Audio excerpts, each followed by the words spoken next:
Terima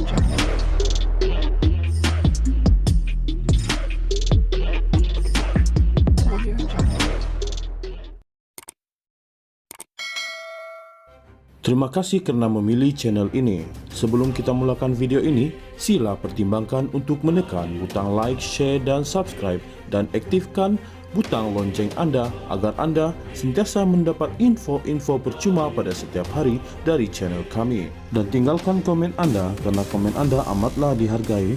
Terima kasih.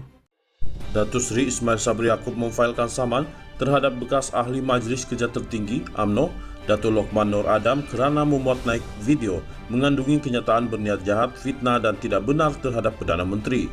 Ismail Sabri, 62 tahun yang juga naib Presiden UMNO, selaku plaintiff memfailkan saman itu atas kapasiti pribadinya menerusi Ketentuan Kezavan pada Khamis lalu 8 September dengan menamakan Lokman Nur Adam, 49 tahun sebagai defendant.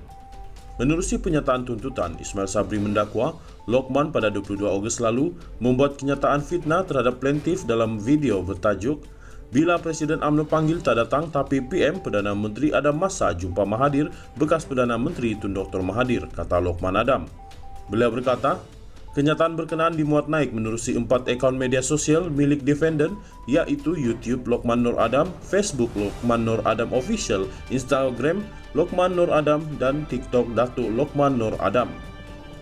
Menurut plaintiff, kata-kata fitnah itu antara lain membawa maksud plaintiff berjumpa dengan Tun Dr. Mahathir Mohamad dan merancang atau berniat untuk merancang dengan bekas Perdana Menteri itu serta parti politik lain yang bertentangan dengan UMNO untuk kekal sebagai Perdana Menteri dengan membelakangkan dan mengkhianati parti itu.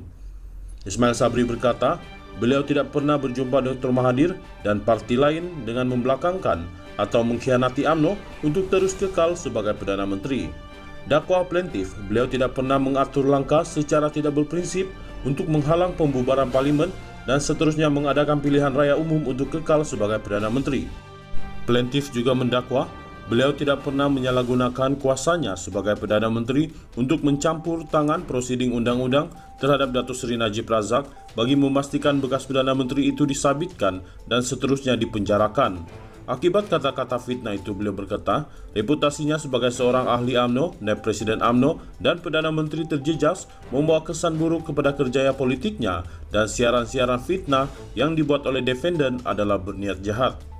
Ahli Parlimen Berak itu berkata, satu surat tuntutan bertarikh 25 Ogos lalu dikeluarkan supaya defendant memadam video daripada media sosialnya dan mengeluarkan permohonan maaf kepada plaintiff, namun sehingga kini defendant gagal berbuat demikian. Oleh itu, plaintiff menuntut ganti rugi am, teladan dan tambahan faedah, kos serta relief lain difikirkan sesuai oleh mahkamah.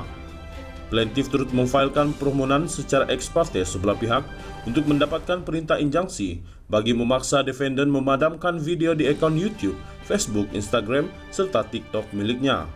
Injunksi berkenaan juga bagi menghalang defendant atau wakilnya daripada membuat kenyataan sama menerusi media sosial yang diuruskan oleh defendant, dan permohonan itu akan didengar hari ini di hadapan Pesuruh Jaya Kehakiman Mahkamah Tinggi Rosmawar Rozain, katanya.